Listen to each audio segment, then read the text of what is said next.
What's up, guys? Welcome back to TheReviewSpace. Today, in this video, I want to talk about my top 10 most overrated video games of all time. That's right. From my experience, alright? So if you disagree, it's all good. But these are my personal overrated video games, even though I do like some of these games. Alright. Number 1. GTA 4. Alright. Grand Theft Auto 4 from 2008. Got a 97 out of 100 on Metacritic for the PS3 version. The 360 version and the PC version also got really high scores, in the 90-something. But this game won over 60 Game of the Year awards for 2008 from various publications. And it has a perfect 10 out of 10 from Edge magazine, okay? 1UP.com gave it an A+. Game Informer gave it a 10 out of 10. GameSpot gave it a 10 out of 10. Reviews on the Run gave it a perfect 10. Game Trailers, a 9.8 out of 10. IGN gave it a 10. Look, I think it's a very good game, but it's filled with bugs out the box, okay? All these glitches, and unless you get patches for it, meaning you have to have internet connection or whatever, where you can actually, get an update, it's just going to keep crashing consistently. Every single freaking time I try to play this game on my slim PS3, it would just crash right away. For 3 weeks until I finished the game, every time it would just crash over and over. Very annoying. Now, despite the detailed and realistic graphics of the game, GTA 4 looks very bland, and it just keeps blending in together because of the redundant colors. Okay, everything looks beige or dark brown. Gameplay is very tedious and features a lot of driving, shooting, and driving. It's really not that fun. It's just something to do like a gangster for hire simulation type of experience. You got the little side activities like darts or pool or even golf, which really weren't that fun. Dating itself, so talking to the female characters was pretty much pointless because once you get to the end of the dating experience, you don't actually see the sex scene. So you don't actually get to watch the action. If you like picking up fat hookers or eating a simulated hot dog or driving around 90% of the time while listening to repetitive radio stations en route to pseudo-realistic kill missions, then maybe Grand Theft Auto 4 is Game of the Year for you. So, alternative games I'd like to suggest that are more fun in my opinion than GTA 4 and just better games: the Saints Row series, particularly Saints Row 2, which also came out in 2008. Scarface, The World Is Yours from 2006. Features, of course, a very likable, charismatic Tony Montana character. And, of course, the classic San Andreas for the PS2. And other systems as well, because it became a multi-plat. That's a fun Grand Theft Auto game. Alright, number 2. Call of Duty Modern Warfare 2. Oh my god, from 2009. Okay, well, over 93% for the 360 and PS3 on Metacritic. 93 out of 100. Game Informer gave it a 9.75. Oh my gosh, out of 10. So even the Japanese publication Famitsu gave it a 39 out of 40. It's like one of the highest scores they could ever give to a Western game. The official Xbox magazine UK gave it a 10 out of 10. IGN, Destructoid, and Game Trailers gave it a 9.5. Games Radar gave it a perfect 10. While the gameplay is good for what it's worth and the single-player campaign is well presented, these games feel the same with very generic missions and lack of real variety regarding the actual gameplay. I honestly think that Modern Warfare 2 in particular should only receive around 8.5 at best. Alternative games I'd like to suggest are Battlefield Bad Company 1 and 2, which features slightly more charismatic characters and personalities. Unreal Tournament 3 for that sweet deathmatch futuristic arcade shooter experience. And one of my personal favorites, Bulletstorm from 2011. It has great graphics, cool and stylistic killing moves, and the awesome Guide a Bullet sniper mode, taken from Sniper Elite. Number 3. Gran Turismo 3 A-Spec from 2001. This was developed by Polyphony Digital, okay, and this has a 95 out of 100 on Metacritic. Unbelievable. My opinion, this should only be a 6 out of 10. I can't stand these simulation racing games, and I don't understand how a game like this not only gets such high reviews, but it's the best-selling PlayStation exclusive franchise in history. Millions of people buy these Gran Turismo games every generation, and they're simply not that fun or exciting. Yes, they have meticulous and precise controls that require you to play it like a real driving thing, but I find it incredibly dull and boring. The cars themselves they usually don't have any damage physics, and if they ever do at all, it's not really realistic. Apart from the visuals and the graphics, and all the environments look great. They're gorgeous, especially for a game that came out in 2001. Okay, it's a good-looking game. There's no doubt about it. The music was nice. I think it's just the fact that these licensed companies, they don't want their branded cars to look destroyed and all messed up and beat up. So alternative games I like to suggest are any arcadey racers like Burnout, Midnight Club, futuristic racing games like Wipeout, and quality kart racing games, you know, the good ones like Sonic and Sega All-Stars Racing or Crash Nitro Kart. Number 4, The Elder Scrolls 4 Oblivion. That's right, from 2006. Has a 94 and a 93 respectively for the 360 and the PS3 versions on Metacritic. This was awarded various Game of the Year awards and accolades of 2006. Honestly, this was one of the slowest and boring games I've personally ever played. It was very buggy and broken. They kept crashing many times for the PS3 version. So, the first hour or so, you know, when I started the game, it was actually kind of nice. It was inside this dungeon underground, and that was kind of okay. I was killing, like, goblin creature things. But once you get outside into the real open world, the slow-paced nature and the boring style of the game really drags it out. I personally give this game a 5 out of 10 at best. And better alternatives I would like to suggest are the Fable series, you know, the Fable games, Dragon Age, Red Dead Redemption, Fallout New Vegas, or even Fallout 3. Despite, you know, that game, it's very similar to, you know, the Elder Scrolls and stuff. It looks cooler. Fallout looks cooler with a post-apocalyptic theme. Alright, number 5. Splinter Cell Chaos Theory. Oh my goodness. From 2005. It came out on the original Xbox. I believe in multiple systems as well, but the Xbox version is the highest praised one, and I got that version, so... It's by Ubisoft Montreal. It has a 94 on Metacritic and a 93% user score. So really, everybody seems to really enjoy it. And personally for me, I honestly think this should be around 7.5. And nothing higher than that. Not even an 8. Yes. You know, the graphics are very good and very realistic for its time. But since the games take place at nighttime, or rather, not the games, but the stages takes place at nighttime. Everything is too dark to really look at and make out, and it just hurts your eyes. Do you ever like try to read in the dark when the lights are cut off? There's no lighting, and you're trying to like focus, read the little words. That pain in your brain that you get because it's like, ugh, I can't read it. You know, it hurts.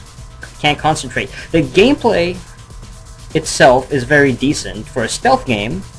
I'm not saying it's terrible, but it's really nothing outstanding or exceptional.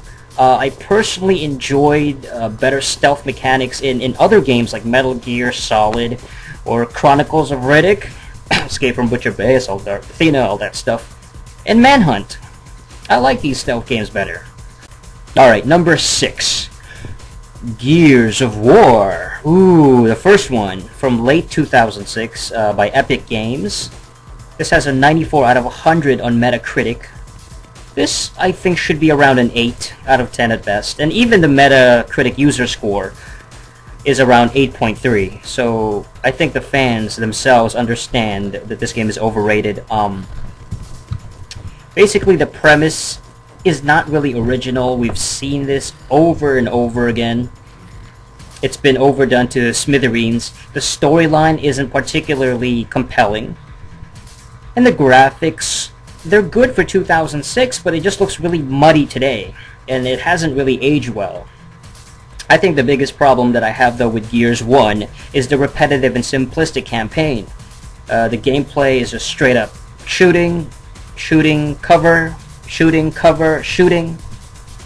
All just disguised under like a third-person perspective. This particular wall crouching cover system was a distinguishing factor in the game, but Rainbow Six Vegas featured a superior cover system, in my opinion, and that came out around the same time.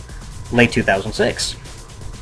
You know what, if you enjoyed Gears of War's cover system or its third-person alien shooting mechanic, you might want to check out other games like Warhammer Space Marine, Rainbow Six Vegas 2, or Area 51 from 2005. Number 7. Donkey Kong Country from 1994. Yes, this one came out for the SNES. This is the first DKC. This sold like 9 million copies. Okay, this was a top-selling game.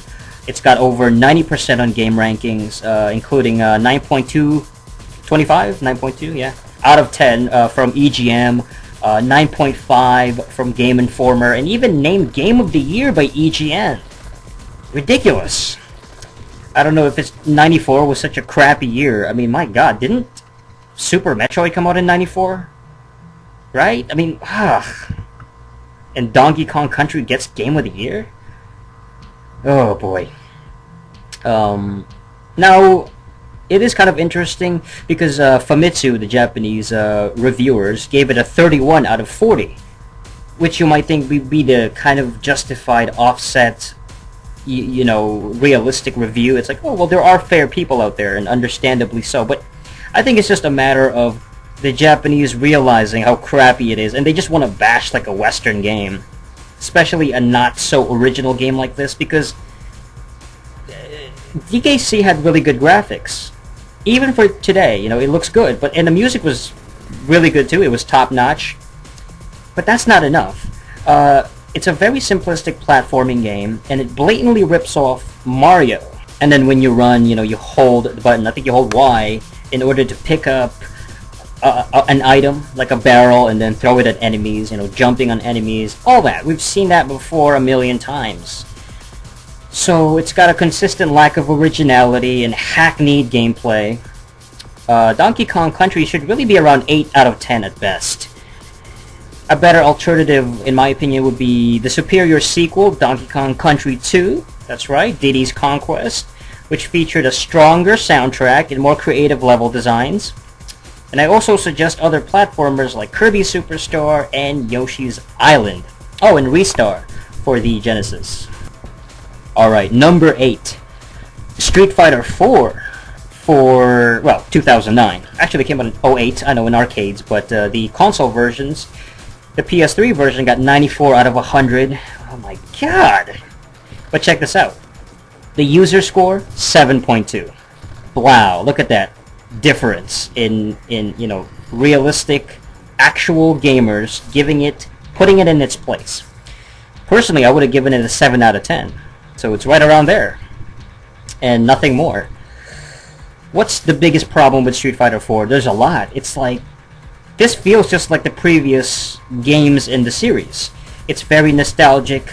Yes, I understand that. And I think that's why everybody gave it such a high rating upon release. But the truth is that we've all seen this before on countless iterations of the game, instead of taking Street Fighter to the next level by adding other gameplay elements such as, you know, leveling up, or extensive customization options, or create your own characters.